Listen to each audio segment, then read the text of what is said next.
Well, hi again, everybody, and welcome to another episode of 100 Yards of Football. And this is an original show, one we've never done before.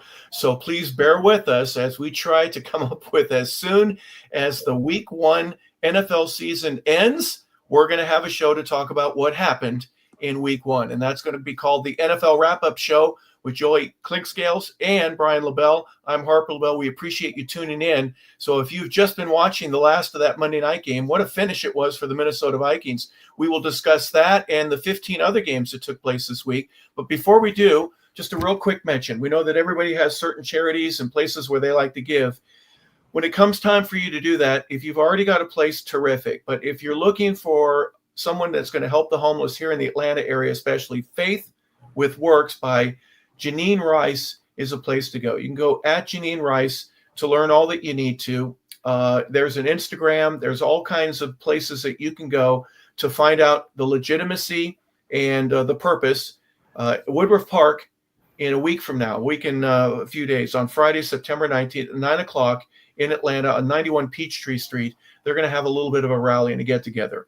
First aid equipment, toothpaste, water, hand wipes, towels, gift cards, whatever it is that you would like to contribute to help somebody who is in need, they greatly would appreciate it. So Faith with Works, look them up. It's by Janine Rice, and you will certainly help make a difference in somebody's life. Guys, Week 1 is in the books. It started last Thursday, but before we go anywhere, Joey, first and foremost, welcome to the show. And what stuck out for you? Anything in particular in Week 1? Well, first of all, thank you for having me. I enjoyed this platform, so I appreciate it very much. The thing that probably stuck out for me this weekend was obviously last night's game, but the first game with the Cowboys and the Eagles, I was a little bit surprised how the Cowboys fought. To be quite honest with you, they put up a real challenge, but it's a division game, and in division games, it means a little extra, and I think the Cowboys showed that despite being outmanned. Brian, anything else stick out for you in particular? We'll go into that first game. We're going to talk about Dallas and Philadelphia. Joey kind of gave away my secret sauce was I can't believe how good the game was last night between Baltimore at Buffalo. I left. I thought there's no way the Bills had a chance. Don't do that, ladies and gentlemen. And even Randy said on the Peyton and Eli show, he goes, I learned last night I'm not going to go to sleep early. I'm going to watch these teams all the way through, and that was certainly a sticking point for me. What about you? Well, I mean, the Cowboys kind of got punched in the mouth, not in the sense that you would think, but the Micah Parsons stuff, because we talked about that a bunch leading up to Week 1, and despite everything, despite all that drama between Jerry and Micah and him not being on the team anymore, they still had to go out and play a football game Thursday night. The Eagles had a lot of juice in the building. And the defense actually looked pretty good. They kept Saquon Barkley relatively in check. I think he only averaged like 3 yards a carry, just north of that. Jalen Hurts, I think, was sub 160 on his passing yards as well. It's unfortunate they lost, but they came out, they played pretty well. Dak Prescott looked okay. CeeDee Lamb had a couple of drops, but like we said earlier, it's a division game, so it's always tough. But, I mean, the Cowboys look pretty good on Thursday night. I got to give them some credit. It's a loss, but they, despite everything, the energy in the building from the ring ceremony, and the Eagles are a team that's given them trouble. Obviously, they've given everybody trouble the last couple of years, but they held their own. Joey, for the simplistic, intrinsic value that a network would want, could you ask for anything more in terms of Super Bowl champion playing against a team that just made a blockbuster trade and very controversially so? All kinds of other things. Dak Prescott throws for 188 yards. CeeDee Lamb at 110 of them. I distribute the ball a little bit more, but 21-20 was the halftime. It ends up 24-20. Nothing much happening for the Cowboys in the second half. But give us your impression. Hey, drama makes for great television. No kidding. And, hey, Dallas always brings great drama. Dak played really well coming back, having missed the final 9 games from last season. He played really well. CD played well despite the drops. He's a big-time receiver.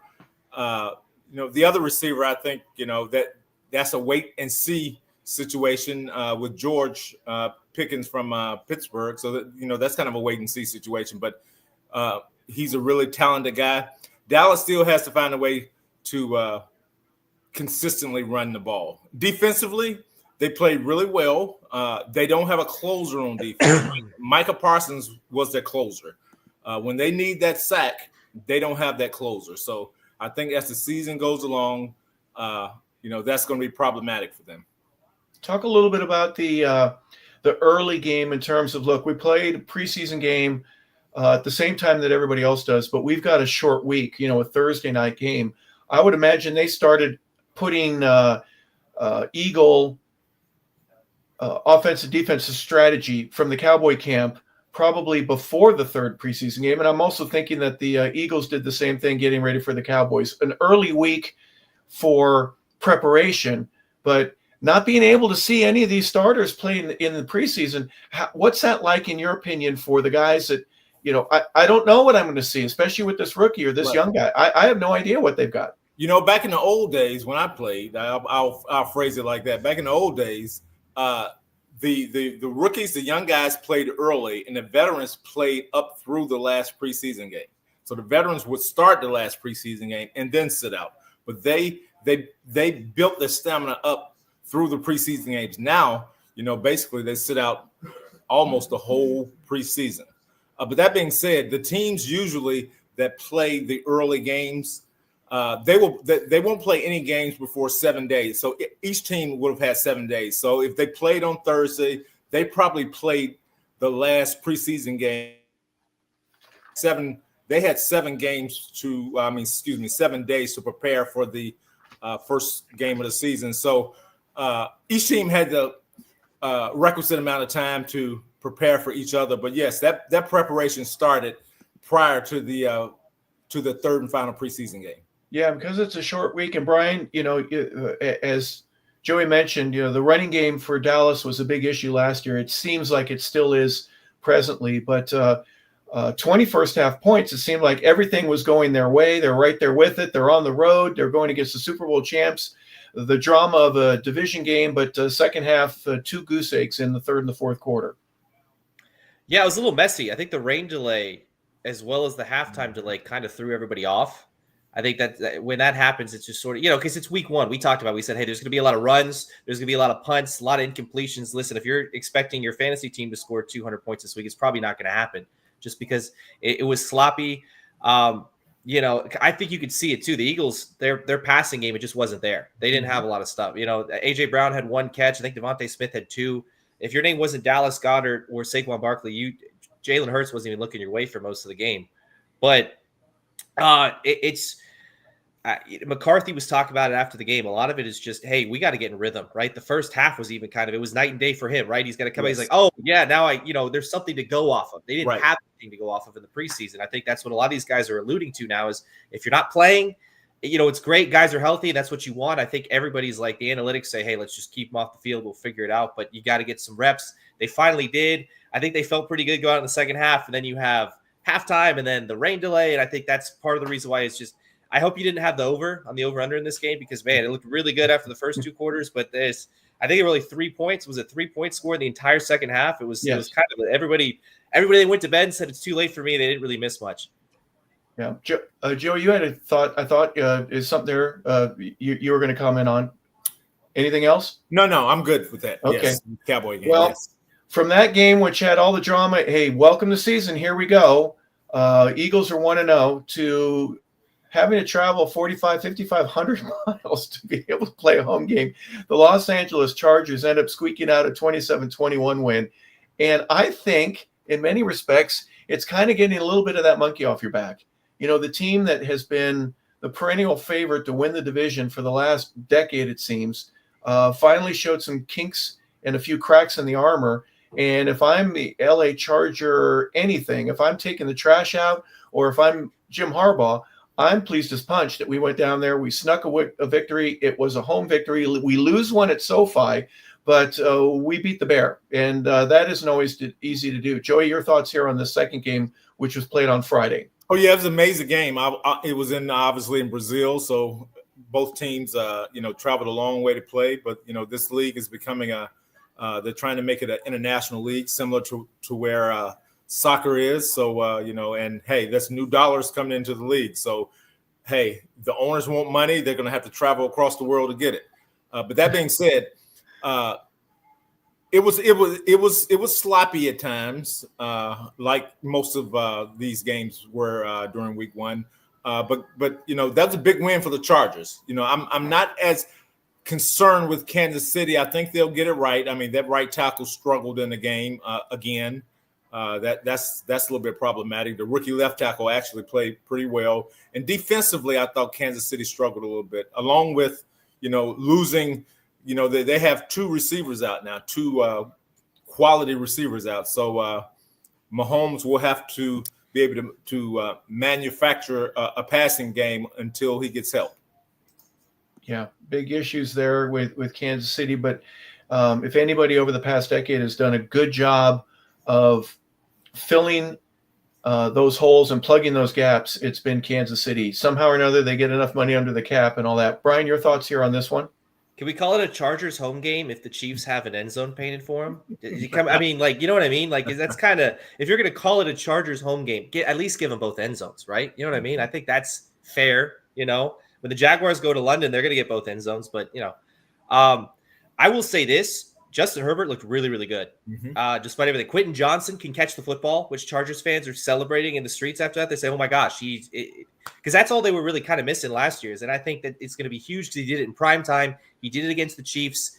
And confidence-wise, I think that's going to be huge for them. The run game wasn't there for the Chargers, but Herbert was able to make up for it. The Chiefs' running game is probably the only thing I'm really concerned about right now. I know Worthy's going to be out probably a couple weeks. Rashee Rice once his suspension is back. But their run game looked really bad. I think it was Mahomes, their leading rusher. He had 6 carries for 57 yards. The guy who was second was Pacheco. He had 5 for 25. So the run game wasn't really there. And listen, Mahomes, I got to give him a lot of credit for what he's done over the past couple seasons since Tyreek Hill really left, because they've kind of makeshifted a bunch of stuff around. He's kind of done more with less, and they've asked him to. But Kelsey's getting kind of older. Rashee Rice, I remember last year the Falcons game, watching him. He was torching us, and then he messes up his knee. And, even when he comes back from suspension, he's still going to be coming back from that. So the Chiefs kind of got to figure some things out. If you're an AFC West fan, everybody else in the AFC West won. So you got everybody 1-0, and the Chiefs are at the bottom of the division. I'm sure a bunch of people taking pictures of that. And, hey, it's been a while since we've had that. But the Chargers look good. Like you said, you get the monkey off the back. And you get an extra day to prep for this upcoming week. I know you get the long travel day, but I will also say this. Travis Kelce did the celebration after he scored. He was doing a bowl. I think he thought they were in Spain and not Brazil. I don't know if he knew exactly where they were. But, when he scored a touchdown, I don't think people really care. But there you go. Well, his fiance would say, yes, there's a distinct difference between Spain and Portugal. They speak Portuguese here in Brazil, and we'll get the cultural thing a little bit later. But thank goodness it wasn't a super, Taylor Swift reunion show where you had the over-under on stuff like that. I want to see the football. And speaking of football, we'll go over a couple of the games. In particular, I'd like to ask you guys, Joey, first and foremost, I think that it's a hit miss in Cincinnati as much as anywhere on any of the other 31 teams. If Joe Burrow can play quarterback for them and you keep him upright, they got a chance to win every single game. I was surprised that Cleveland played as well as they did, but in a way, I'm not surprised. They've always had a good defense, or at least the last few years. They just got to get the quarterback situation. Flacco threw for 290 yards. He had 1 touchdown, 31 for 45. Anything stick out for you in this game, Joey? Well, I'll start with Cleveland. Cleveland defensively, as you said, they're a really good team. They have a all-pro defensive lineman. They have an all-pro cornerback. They have solid play at linebacker. So they have some pieces defensively. Offensively, their offensive line is not bad. They haven't been a great team in a while, so they've had a lot of first-round picks. They just have to find a way to get the quarterback situation squared away. And again, Flacco can only do so much in year 18, and I'm not sure he'll be the guy going down the stretch because it's hard for him to finish the season the way he started. For Cincinnati, on the other hand, I mean, I always talk about Burrow. That's my son's favorite quarterback in the NFL, and I can't blame him. He loves Joe Burrow, and Joe Burrow's a stud. Okay, and obviously they have 2 stud receivers. Defensively, they didn't get much of a challenge per se from Cleveland.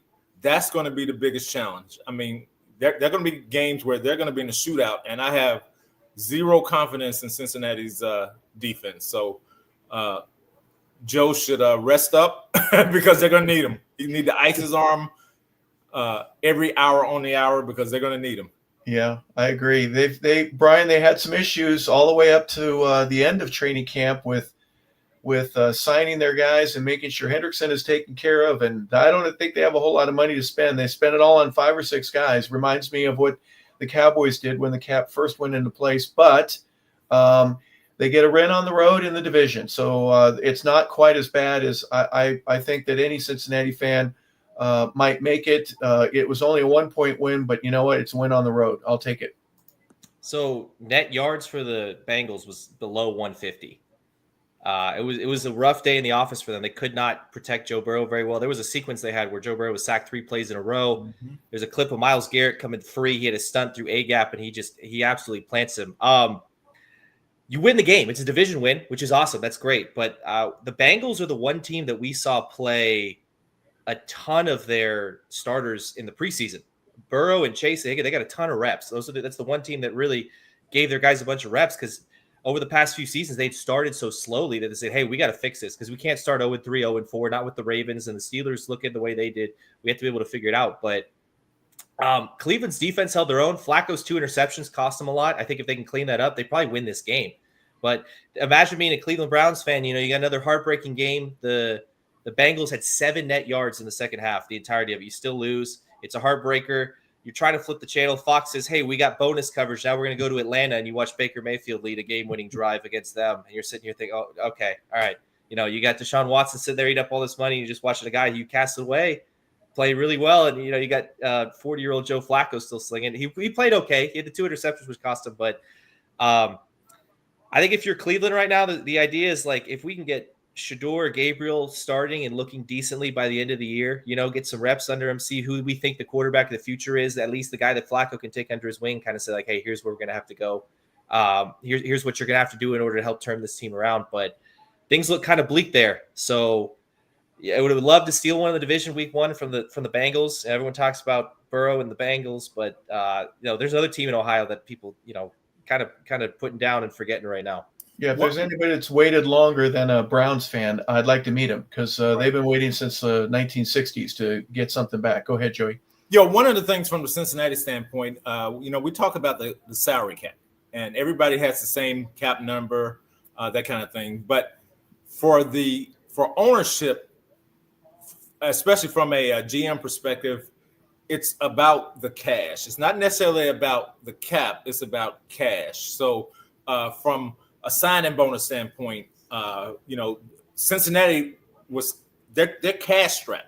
They may have space under the cap, which you can have, but when you have to give cash on the first day of a contract to somebody you signed for, he signed a $150 million contract, and on signing, $75 million of that is guaranteed. So the owners that have cash issues, not necessarily cap, but cash issues, are the owners that are really concerning around the league. And Cincinnati is one of those teams.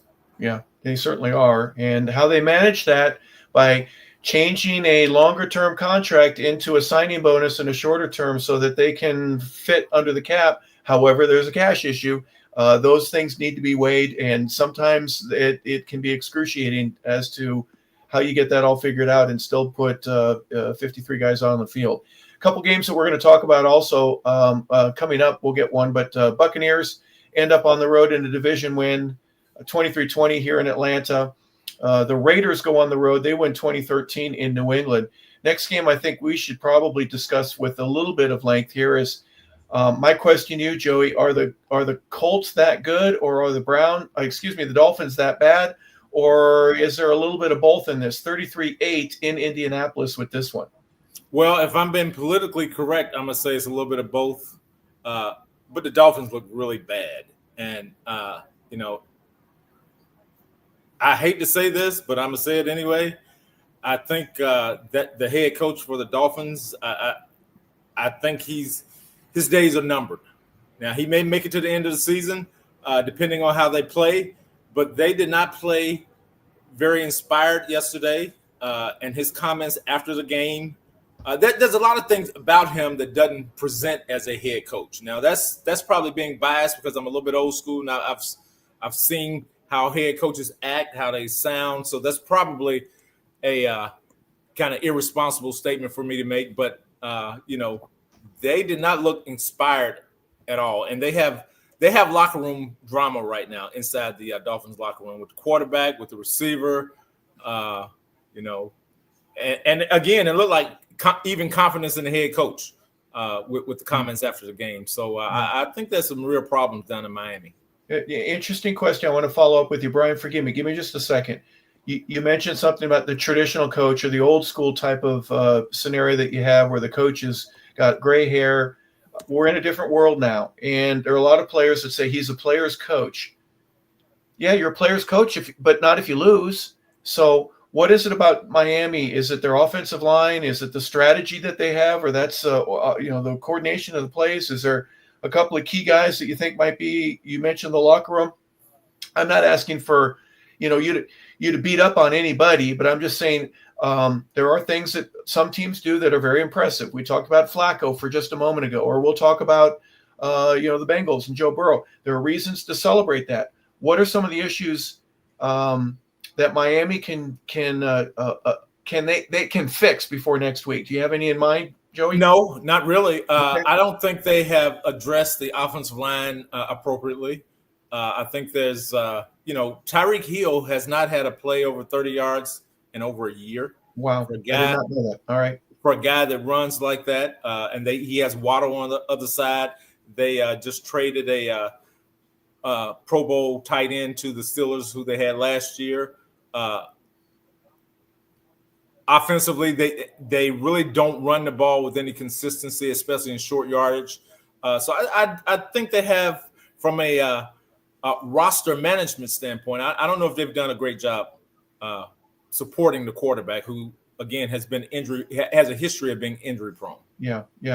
Interesting. I appreciate your analysis there, Brian. For me, Colts, it was 20-0 at the half, 23-0 after 3. They scored 10 more points to get 33.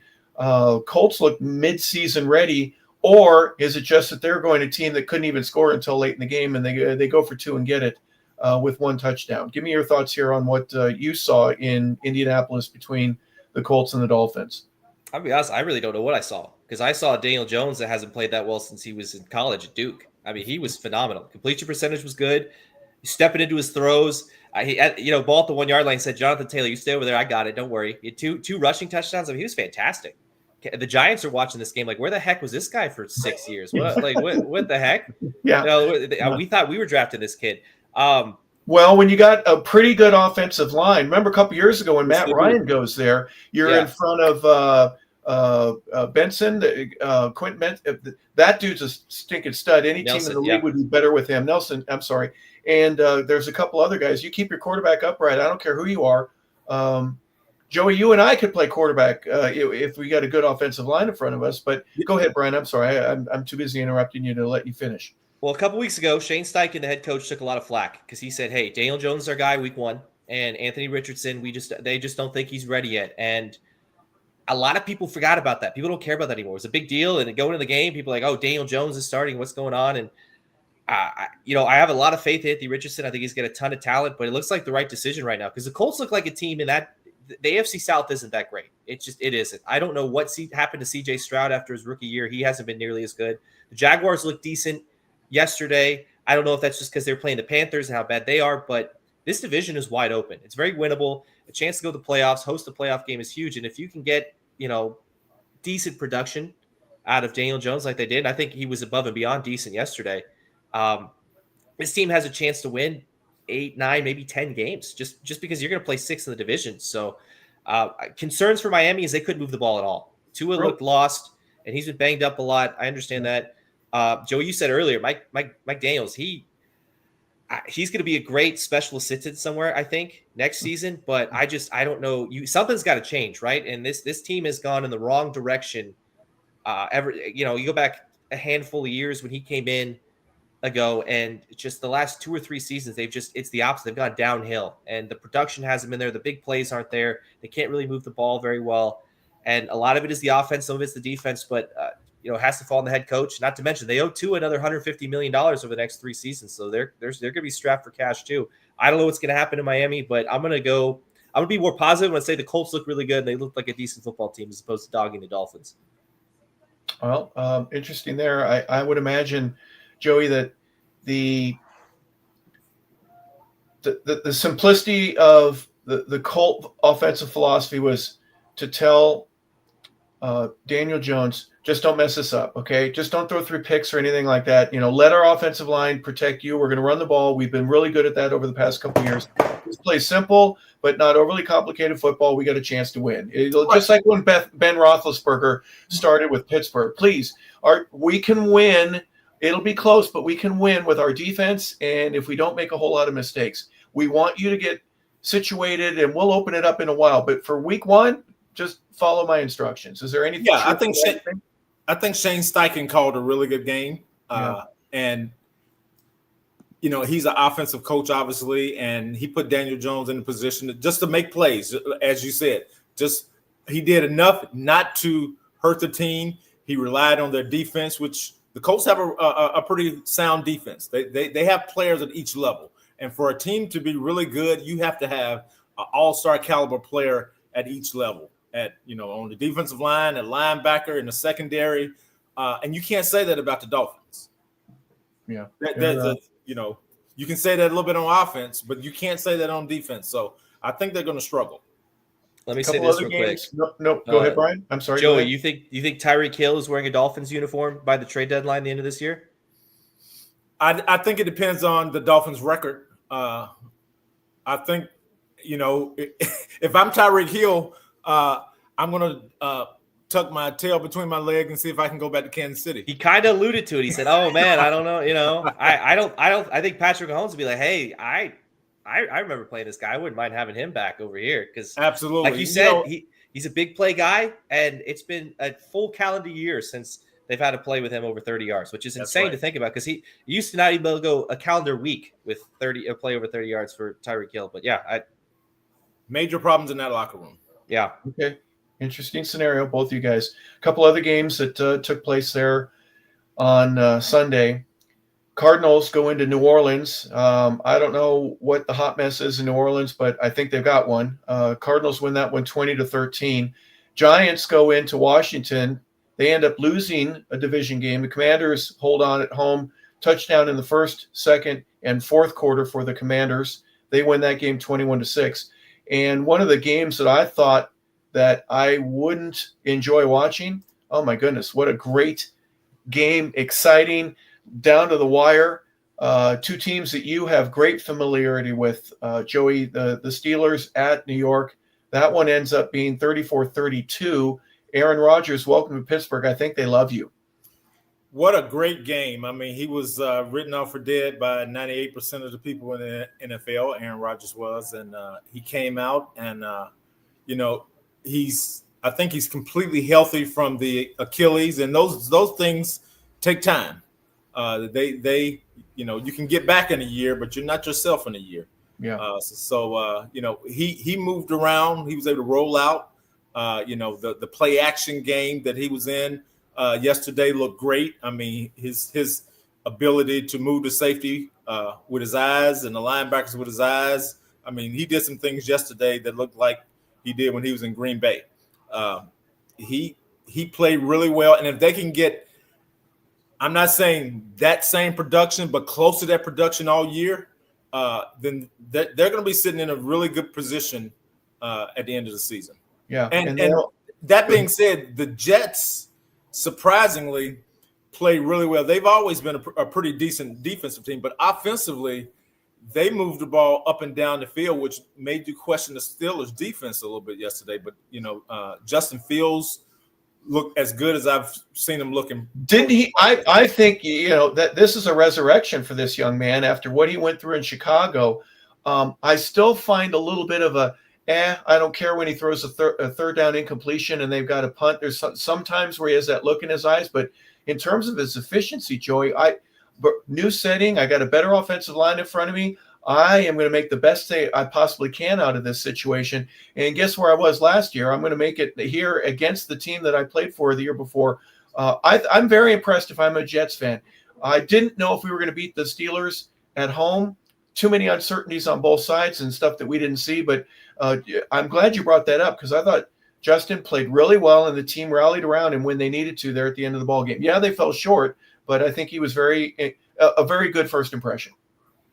Without question. Without question. Defensively, like I said, the Jets are a really good team defensively, and they ran into a little bit of a buzzsaw yesterday with Aaron because obviously he had a chip on his shoulder. He had something to play for. But offensively, again, they surprised the heck out of me. They can run the ball. I think starting the game, they ran the ball, 6-7 straight times, and they were going downhill. They have a big back. They have a back that can, make people miss down the field. They did some really good things. And obviously they have a big-time wide receiver on the outside. But I was impressed with the Jets offense. That was the biggest surprise in the whole game, probably with the exception of Aaron Rodgers' play, was the Jets offense, how easily they were able to move the ball on the Steelers. Yeah, that last touchdown that they got was impressive to me. Brian, I threw a lot of things there at you. Sorry we missed it, but they were ahead by 2 at the half, 19-17. They get another touchdown, and Pittsburgh goes for a goose egg in the third quarter.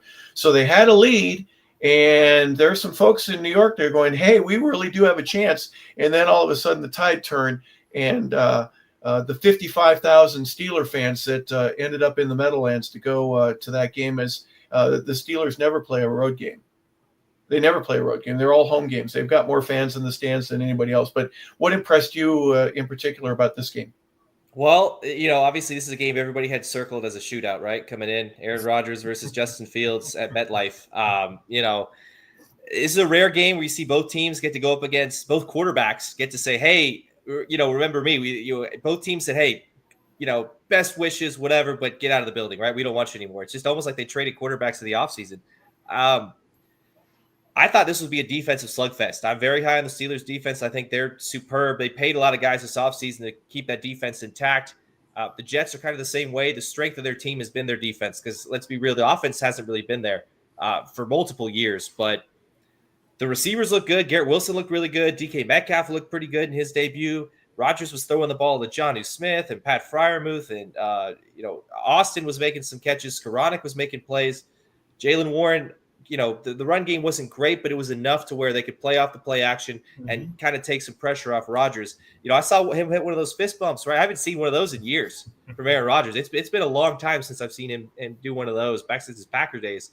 But if you're the Jets, their game plan coming into it was to, hey, we're going to run the ball. We're going to chew up clock. We're going to try to score a bunch of points, keeping the ball on the ground, keeping teams tired, and moving the ball up and down the field. And they did exactly that. It was Braylon Allen was decent when he needed to be. Breece Hall had a tremendous game. Justin Fields ran the ball well. He threw the ball well. It wasn't a ton of yards, but he was efficient. And if you would have told a Jets fan, hey, we're going to score 32 points on open, they'd be ecstatic. They said, oh my gosh, we're gonna kill them. And unfortunately, it's just that the Steelers came out and they were just a little bit better at offense, but not a lot of turnovers. These two teams looked at midseason form, which was kind of a rarity this week. But if you're the Steelers right now, I think you're ecstatic because the quarterback situation maybe has itself figured out. I don't know if you sneak into the playoffs. You're thinking that early, for right now after week 1. But based on where they've been since Roethlisberger left, it's a glimmer of hope, right? It's something. Well, one of the games that started at 1 but didn't end until probably just a few minutes ago was the Jaguars at home against the Panthers because all the weather situations that they were having and the safety first, and there's nothing wrong with that. But I know, Joey, you wanted to talk a little bit about Trevor Lawrence and what did he do? He was 19 for 31, 178 yards. He did have 1 touchdown. They were up 20-3 at the half. They were up 20-3 at the end of the third. They ended up getting 6 points in the fourth quarter, but really smothered the Panther offense. Do they finally have the offensive line strength to protect this guy? Trevor has had some issues with his size. He's kind of frail. He's a skinny guy. But at the NFL level, if he gets hit hard, you might have him out for the rest of the year. What do you think you need to do in terms of Jacksonville to where they can really make a push? I think as Brian said, this is a wide open division. But as you know, NFL is a quarterback-driven league. What do the Jaguars need to do to keep him upright and safe for the rest of the year? Well, I think I'll be curious to see how once they play a more competitive game, how the head coach / offense coordinator, how quickly they can get the ball out of Trevor Lawrence's hand. And that's the key: timing, rhythm, those things. Because the more he holds the ball, the more likely he is to get hurt. Now, he's athletic; he can run up and down the field. He's a big kid that's strong, but injury has been a problem. He's got obviously a big time receiver, the kid that came from LSU, and the Heisman Trophy winner that they have at receiver. He's going to be a good player. I don't think he's going to be a great player. And I say that with all due respect because I'm afraid of his size. I'm afraid of, him playing corner and wide receiver. He's a thin-framed kid. In my opinion, he's an injury waiting to happen. The more he has to play a physical brand of football, I think the more likely he'll be hurt because, he's 180 pounds soaking wet. Yeah. So that scares me.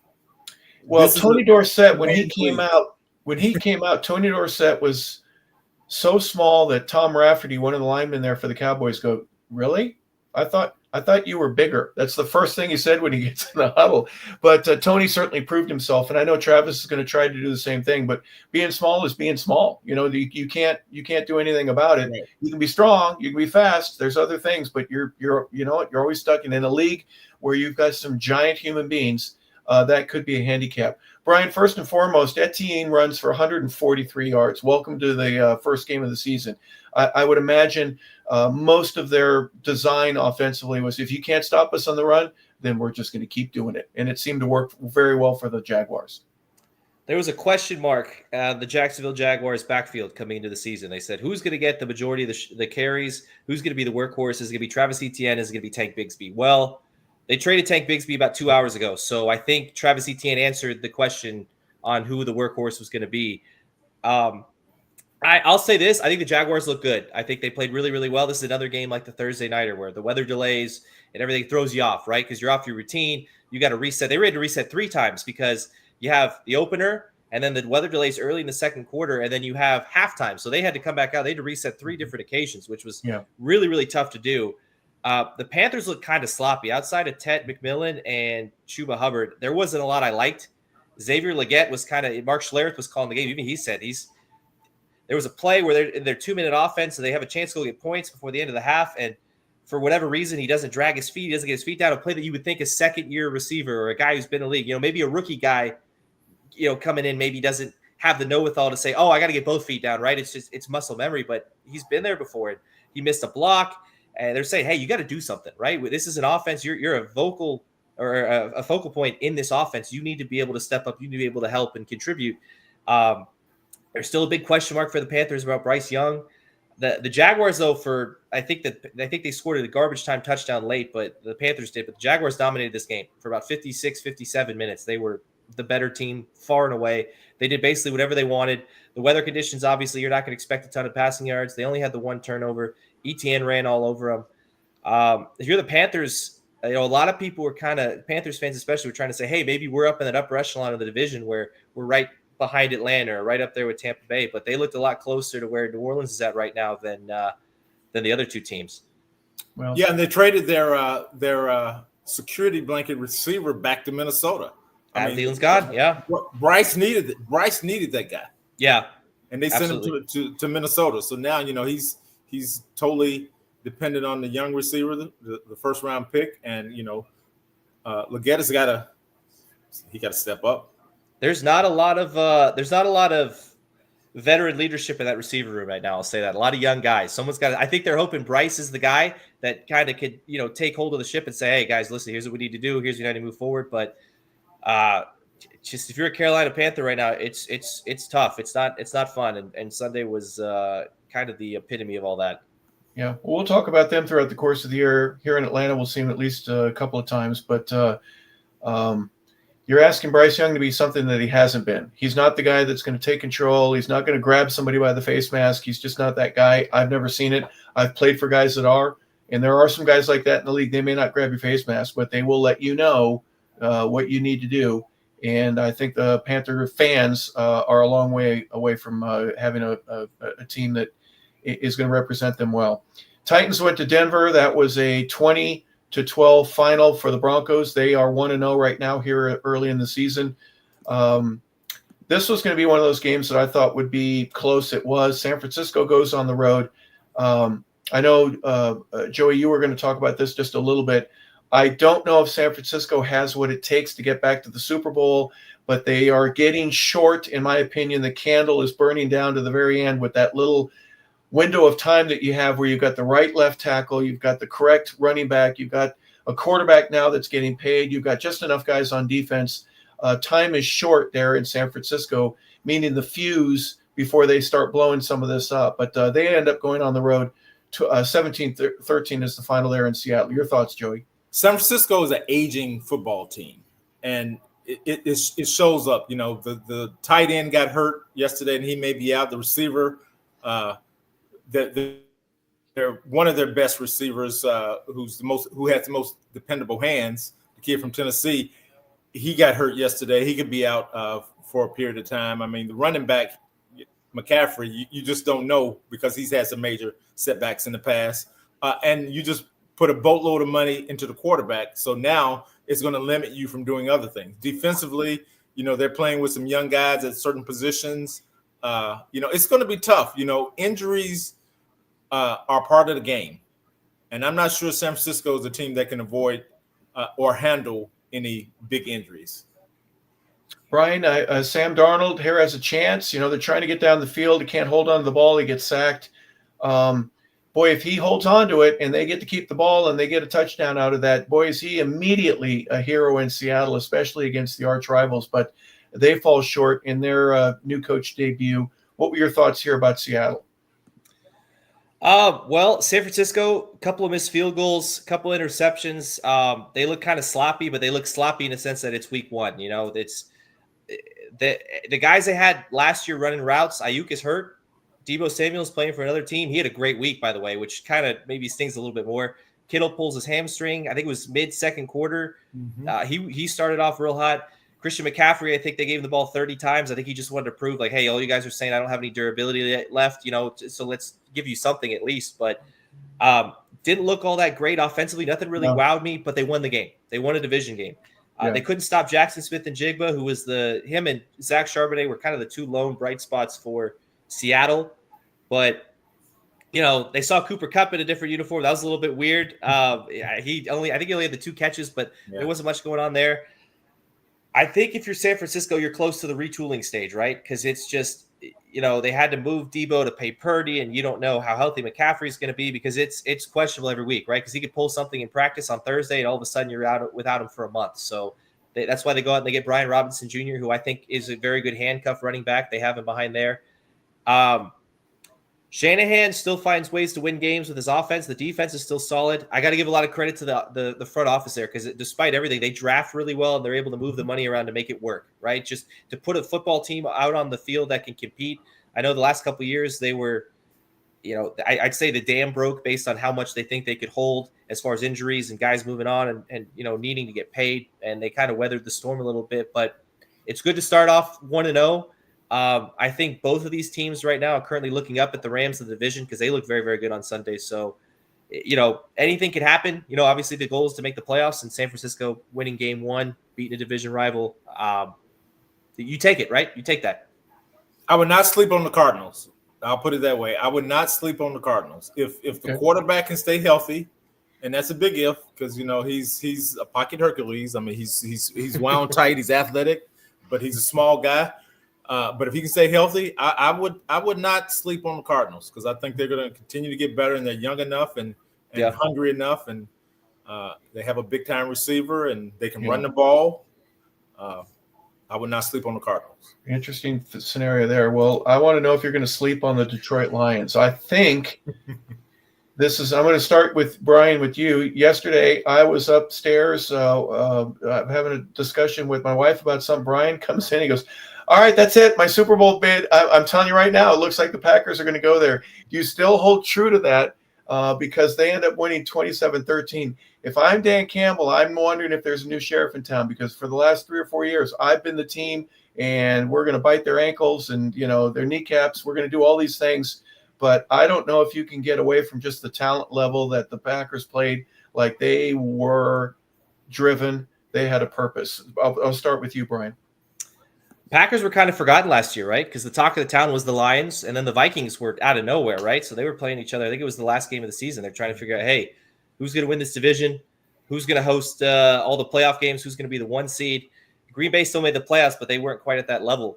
Micah Parsons still isn't even 100%. That was, I think, the takeaway from this game I had, which was the scariest thing, is he was only in there a handful of snaps in the first half. The Lions couldn't move the ball down the field at all. It was a lot of short stuff. I think Jahmyr Gibbs had 10 catches for 30 yards. It was just dink and dunk here. They couldn't do much of anything offensively. It wasn't necessarily that I would say Jared Goff looked bad, or it's just read 1's not there, read 2's not there, you check it down, right? Or you get enough time. And I think it's a little bit quicker knowing they got Parsons, they got Rashad Gary, they have pass rushers to get after you, and you got to be conscious of that. The Lions have lost some guys in the offensive line. They've retooled. They're still very, very good. But, this is an offense in Detroit that we thought was going to be, most people still have them as one of the favorites in the NFC. But the Packers, offensively too, they weren't perfect, but they were very, very efficient. Jordan Love looked very, very good. They were able to move the ball up and down the field very, very well, very effectively. They ran the ball well in the fourth quarter with Josh Jacobs. They ate a bunch of clock. They kept Detroit off the field. And it seemed like every time the Lions would drive, they'd have to eat up 7, 8, 9 minutes off the clock. And they get to the red zone and they'd stifle them. They had to either settle for 3 or they go for it on 4th down. It was just a textbook defensive performance from the Packers. And if they could do that all season. Quick, let me interrupt you real quick with that, because if it's I'm on St. Brown, right? You're going to go there. And LaPorte is there. He's not open. You're going to check it down to Gibbs or Montgomery. If anyone knows that better than Green Bay, please tell me who that is, right? They've been beaten by that for the last couple of years, and that not in my building, not this time. So I think there was a preparation and understanding of the offense. Give us that stat that they you were telling me while we were watching the end of this Minnesota game. The Jared Goff stat regarding the last 5 coordinators that he's had. Do you have that handy for me? Yeah. So Jared Goff, he's had 5 offensive coordinators, and underneath the ones not named McVay or Ben Johnson, he's 0-19-1 as a starting quarterback in the NFL. So no wins yet to speak of. I think that'll change. I think this Lions team is still very, very good. I think the problem is the Packers just look that much better. Getting to host the home opener. Week 1 is a big deal. There's a lot of juice. The Packers fans always bring a lot of juice, right? It's impossible to get tickets there. But I think a lot of teams, unfortunately for the Lions, a lot of teams, especially in the division, they have them circled, right? They say, hey, you guys, listen, you had your time in the sun. That's phenomenal, but we've retooled and we're coming after you now. And the Packers were one of the teams that they just got to them first, right? And I think just with the addition of Micah Parsons, this team looks very, very scary for everyone else in the league. Offensively, Detroit looked really uninspired. Yeah, they really didn't do anything to really pressure Green Bay's defense. Now, that being said, Green Bay's defense has something to do with that.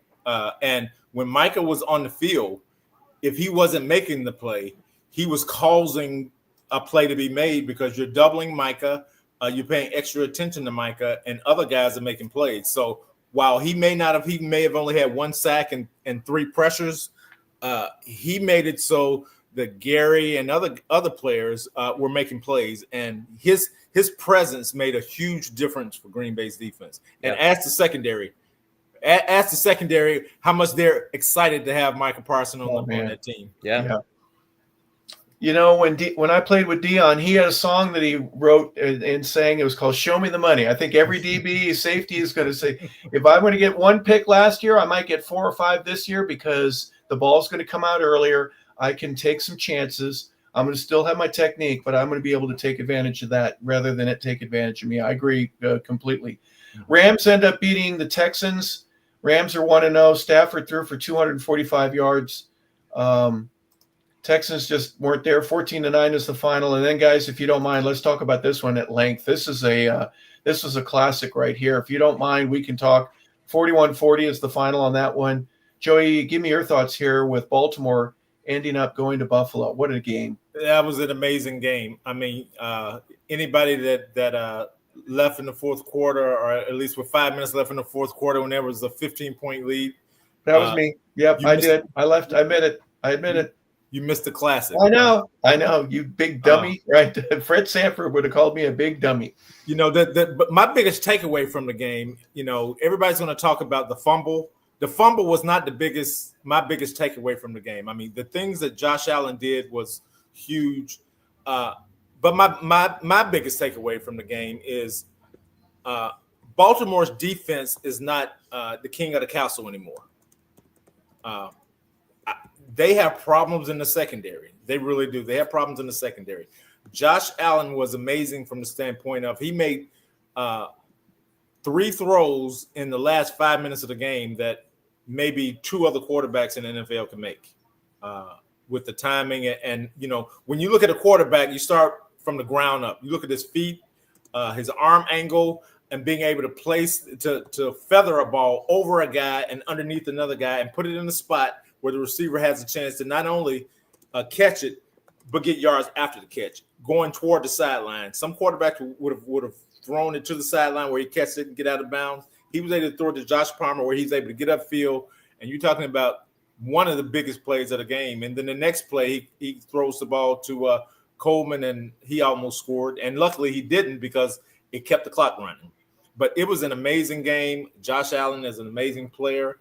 And obviously the running back in Baltimore was amazing, and Lamar was amazing. It's unfortunate that somebody had to lose, but hey, if it's 40-25 and the game is over and with 5 minutes left in the game, the next thing you know, the Bills are winning at home. Yeah, it was crazy. It was a crazy comeback. Well, I want to ask you this as a scout. Do you know anybody that would want to take a fresh leg Derrick Henry with 18 carries, 169 yards? He's averaging 9 point whatever, 2 touchdowns there early in the season. What linebacker, what free safety, what strong safety, what cornerback in the back is going to raise their hand and go, yeah, I'm ready. I can do that. Are you kidding me? Everybody's taking a mysterious angle. Business decisions, right? Business decision. Hey, gotta make a business. I'm not ending up on ESPN. Whoops, I slipped. Sorry, coach. Well, do I want to hang on? I mean, is that more embarrassing, or he looks like he's 24? I said to you before we started the show, Joey. I mean, he takes such good care of himself. He works out so hard because he didn't play in any preseason games. I think Harbaugh was ready to use him and do it often. He's a special player now, and it's a shame they lost that game by a point there. But the Bills get 22 in the fourth quarter, and Baltimore only gets 6. Brian, your thoughts here on the game itself? Joey, first I'm going to ask you this. Are running backs supposed to keep going after their second contract, or are they supposed to kind of stop? It's amazing. You know what? I will say this, though, right quick. I will say this. If I'm a running back and I'm a really good player in college, there's no way I stay to my senior year. As soon as I can leave, I leave. You'll get paid. Guess what? Yeah. You get now with NIL it's different. But your mileage, if you take so much of a beating in college, then the NFL is saying, okay, in we'll have him 4 years. He's had 1,500 carries between college and now. Why am I going to pay this guy? Okay.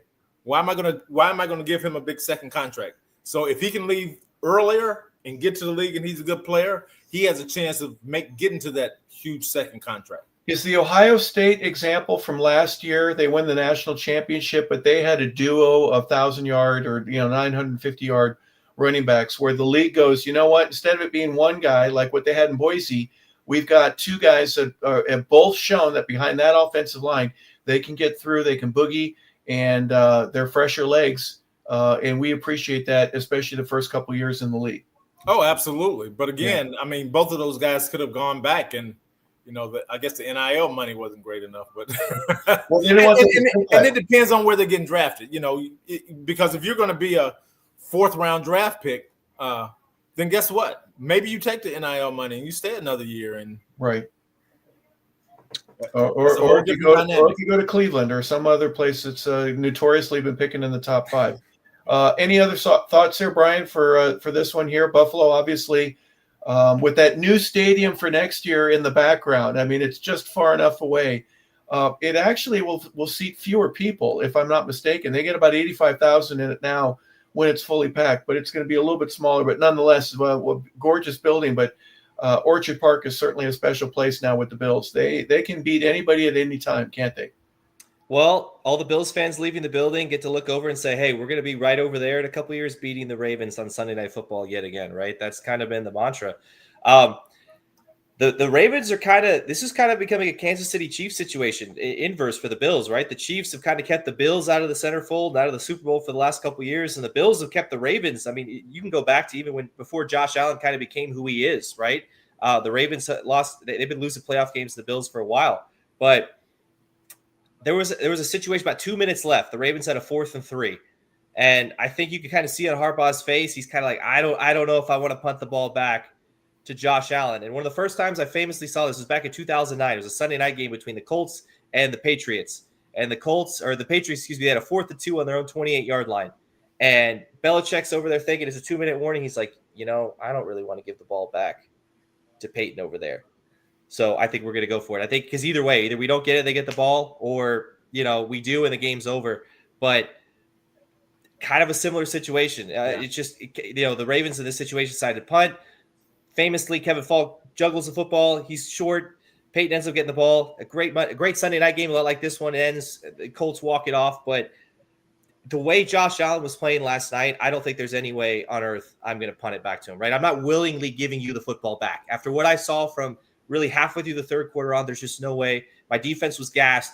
They're at home. There's a lot of juice in the building. They're charged. Keon Coleman, for whatever reason, there's no one within 10 yards of every time he's running a route now. James Cook caught fire. And, we're not even talking about Lamar Jackson played a tremendously efficient football game, both with his arm, with his legs. Completion percentage was there. DeAndre Hopkins played a great game. Zay Flowers out of nowhere. The Ravens fans are saying, yes, this guy's playing well. We're unbeatable. And then Derrick Henry? Derrick Henry had almost 200. He had 100 yards from scrimmage at the half. Yeah. And they score 41 points and they lose the game. And it's just one of those things where it's 40, when you get a masterclass, you get 2 MVPs going head to head. And listen, I know a lot of people were kind of torn on who won MVP last year. I think there was some voter fatigue for Lamar Jackson. They said, hey, listen, we'll just mix it up. You ask LeBron James about that. He'd tell you all about the voter fatigue because he can win it every year.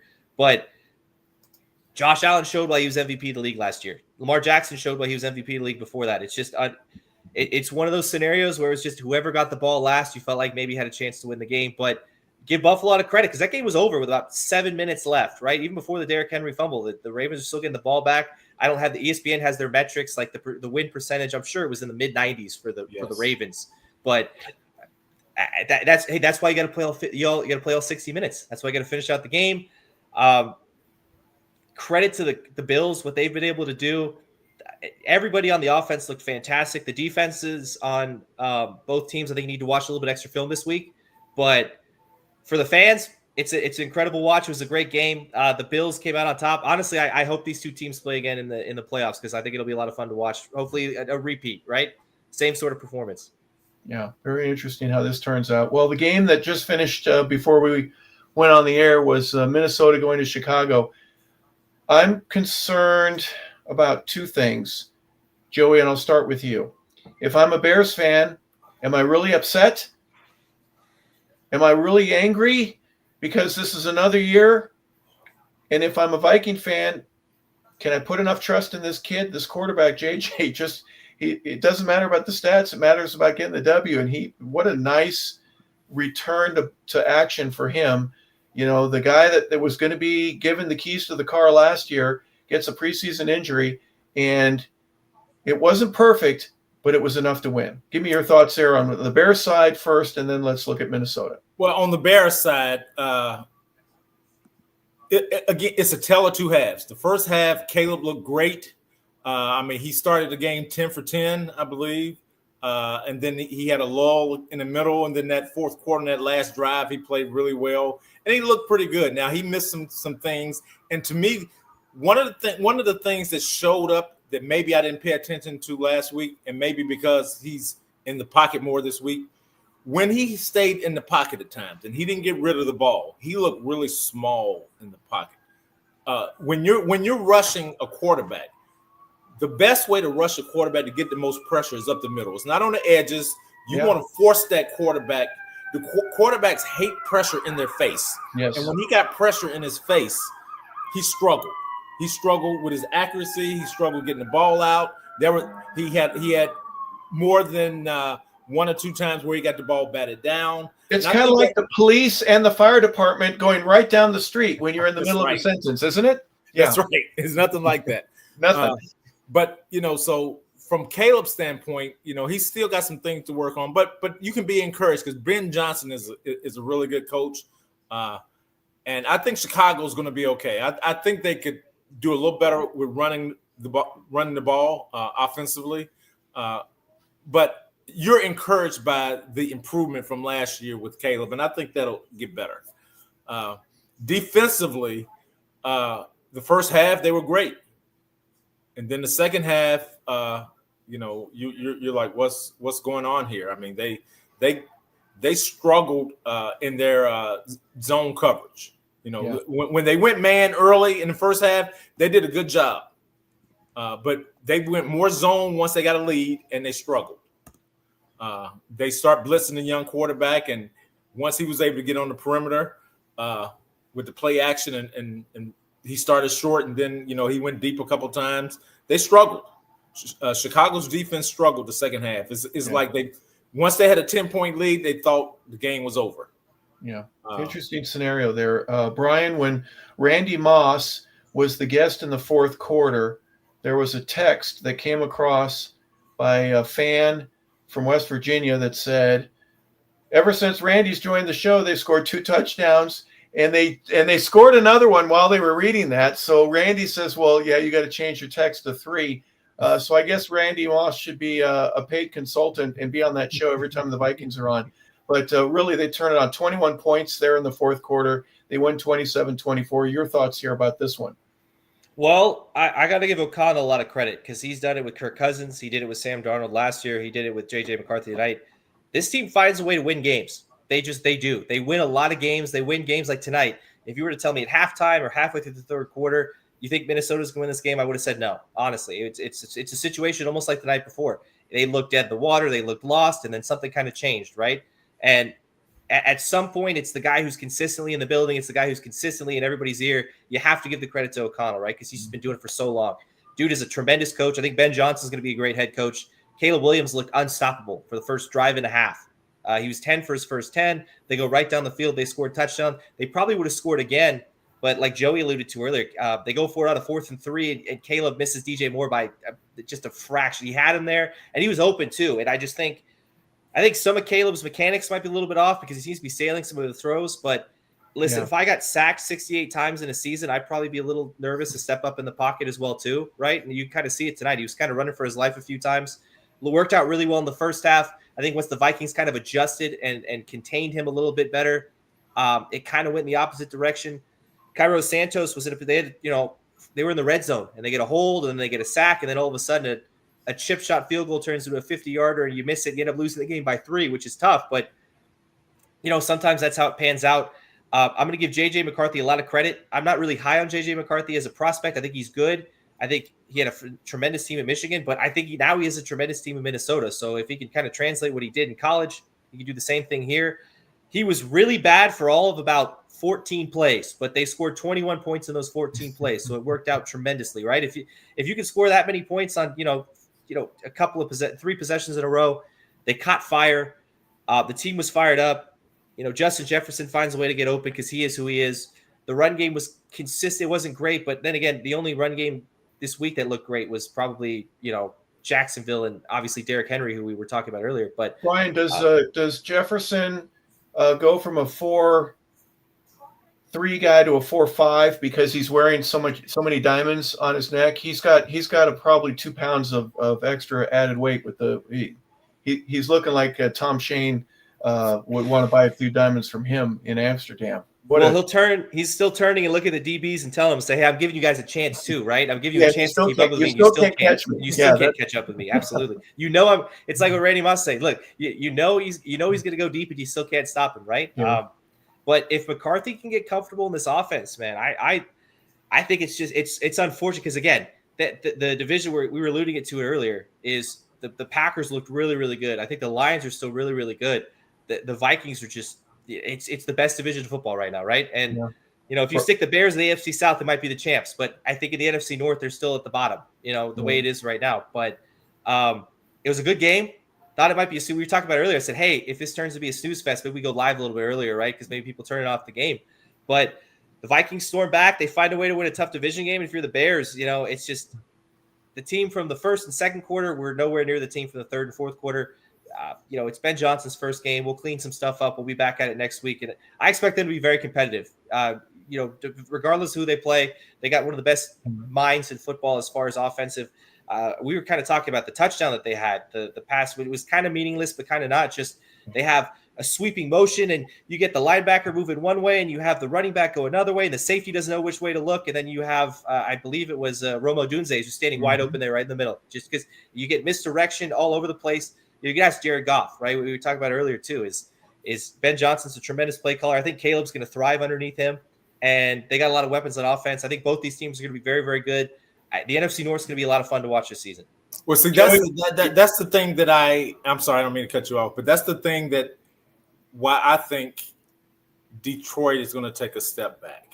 Yeah. Because Ben has gone to two new coordinators. And again, I just didn't see any real imagination, really offensively or defensively. Now, defense, they could get better. But I think they're going to miss Aaron Glenn. I think that was glaring at times. And with Ben Johnson gone, I just think, and they lost a tackle and a center to retirement. I just think Detroit's going to take a step back. I think Minnesota I think Minnesota and Chicago will battle to be the second best team in that division. I asked you, Joey, a little while ago about how a Bear fan would feel right now. Brian made mention of a couple of overthrows. Those are correctable things, though. That's either your feet or I'm a little nervous right now. I let go like a pitcher. I let go of the ball a little bit too soon, and it kind of sailed away on me. I think that next week you'll have a dramatic increase in his accuracy. Is that something that I can expect? I would think so. And if we're being completely honest, Minnesota was a better team walking in the door. From top to bottom, their 53-man roster is better than Chicago's 53-man roster. And JJ picked it up in the second half. So I think Chicago still has a lot of new pieces. They came in with a ton of new pieces. So I think they will continue to get better. And I think, week 5 for them will be better than week 1 where they are now. So, I still have some encouragement where Chicago's standing at this point. Real quick, give me your perspective from a locker room of a team like the Vikings that have won 10, 11. They won 14 games last year. They already knew, at least their locker room, hey, we can come from behind against at any time. Where Chicago isn't there yet. They haven't won 14 games except in 2 seasons. It's taken them 2 years to. So the importance of knowing what you've got on your bench and your sideline, like what Buffalo did, and how disappointed that John Harbaugh was to lose that game because they know how to win those games. But Chicago's not quite there yet. However, the light in the tunnel is not a train coming at you. There is some hope there. Mm-hmm. A lot of hope. And just to take it a step further, if I'm Minnesota, I feel really good from the standpoint of last year we won 14 games. We had a veteran quarterback. We basically have most of the same players with the exception of the quarterback. And we don't know how this quarterback's going to play. But in his first game, despite starting slow, the second half, he came out and, he gave his teammates something to say, okay, you know what? We're going to be okay. This kid's going to get us where we need to go. Yeah. And on his resume, he can always say for the rest of his life, I was a national champion in college. It takes some know-how to be able to take that confidence, that ability, and the distribution that you need to have, and to be able to make sure that, I'm just going to run the plays that the coach calls, and we're going to see what happens. Be my hometown team. Yeah. Well, Brian, last final thoughts here before we go. Week 1, what'd you think? I think it's really early, right? But there's some teams that kind of separate themselves. Obviously, that's going to happen. But there are some teams that look really, really good. Some teams that look really, really bad. I think there are a lot of fan bases right now that are kind of already get their mock drafts going. Say, hey, who are we getting? 1, 2, or 3 next year? Which it's always going to be that way. But some surprises, some really close games. I mean, there were not a lot of blowouts, right? Everything was kind of close. Everything was down to the wire, which is great. All the games you have hey, we're going to go to the bonus coverage, right? You get Fox and CBS. There were a lot of games that they had to choose from because there was a lot of good football, a lot for the fans. It's good to be back, right? I think next week you're going to see a lot of things. Offenses are going to get a little bit better, right? Mm-hmm. Maybe not mid-season form, but they're going to improve. A lot of those out routes are going to be a little crisper, the curls. We're going to make sure to seal the edge, right, on the stretch play, stuff that we maybe didn't practice enough. Like we said, no preseason reps, but week 1, you get a little bit under the belt. You got some film to watch, right? Both on the other team you're playing, on yourself. You can get better. You can adjust. It's going to only improve from here. So, Joey, your thoughts here. Week 1, the NFL season 2025. It's underway. What impressed you? Yeah, Brian, you're completely right. I think the thing that impressed me the most was, it looked like scoring was up in the league. Believe it or not, scoring was up. Usually, you come into week 1, the defenses are ahead, but I think the offenses were ahead for the most part. This game, at least in the major games, the offenses were ahead. I think the Giants have some decisions to make. They were one of the teams that really didn't look great in week 1. And again, we have 16 more games, so we don't want to be quick to judge teams after one game. But, let me ask you this: sure. How soon before you throw Jackson Dart out there? How many weeks do you wait? Well, two things. It depends on what our record is and when the bye week is. Yeah. If bye week is week 6, week 7, week 6 or week 7, and we're 2 and whatever, then after the bye week, Jackson Dart he starts. So we're going to give him that week off, and then that week leading into the game. So he'll have 2 weeks to prepare as a starter. And that's with any young quarterback. You if you want to play him and you're not going to start him right away, then you try to get to the bye week and then give him a little extra time. That way he knows he's the guy going forward. Well, it happens every week, folks. But after week 1, 50% of the league, that's 16 teams, are pretty delighted. They're happy where they are. The other 16 are going, doggone it, I can't believe we lost.